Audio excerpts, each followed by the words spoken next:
Cricket board নির্বাচনের জন্য ৩ সদস্যের কমিশন গঠন করেছে বিসিবি। কমিশনের সদস্যরা কালই প্রথম সভার মধ্য দিয়ে কাজ শুরু করবেন।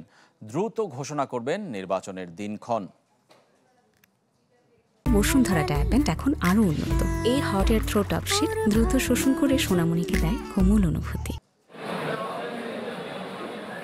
তামিম ইকবালের সরব উপস্থিতি, সভাপতি আমিনুল ইসলামের নির্বাচনে অংশ নেয়ার ঘোষণা, সরে দাঁড়ানোর হুমকি পেয়ে স্বরাষ্ট্র মন্ত্রণালয়ে নিরাপত্তা চেয়ে চিঠি, সব মিলে শুরু হয়ে গেছে বিসিবি নির্বাচনের উত্তাপ। আনুষ্ঠানিকতা শুরু করেছে ক্রিকেট বোর্ডও। ঘোষণা করেছে ৩ সদস্যের নির্বাচন কমিশন।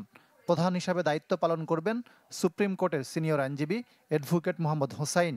বাকি 2 কমিশনার পুলিশের অপরাধ তদন্ত শাখা প্রধান মোহাম্মদ সিবগাতুল্লাহ ও জাতীয় ক্রীড়া পরিষদের নবনিযুক্ত নির্বাহী পরিচালক কাজী নজরুল ইসলাম। গঠনতন্ত্র মেনে স্বচ্ছ নির্বাচনের প্রতিশ্রুতি দিলেন প্রধান নির্বাচন কমিশনার। কালকে আমরা একটা প্রেস মিটিং করব, ওখান থেকে গঠনতন্ত্র পড়াশোনা করছি, দেখছি কিভাবে ইলেকশনটা ফেয়ারলি করা যায়। নির্বাচন কমিশন গঠন করেছেন সভাপতি আমিনুল ইসলাম। তিনিও প্রার্থী হচ্ছেন বলে স্বার্থের সংঘাতের প্রশ্ন উঠতে পারে। যদিও কমিশনের সদস্যরা বিসিবির সাথে জড়িত নন, এমনকি আগেও এই পদ্ধতিতে কমিশন গঠিত হয়েছিল। ক্রিকেট বোর্ডের মধ্যে থেকে কাউকে নাম দিলে আপনি বলতে পারতেন।